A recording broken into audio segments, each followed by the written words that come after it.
let's talk about the 5 main sizes of mechanical keyboards. First, we have full-sized, which means every single key is there. They're normally about 104 keys.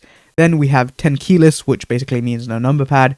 Then we have a personal favorite of mine, the 75%, which is the model I use. It's basically a compact 10 keyless.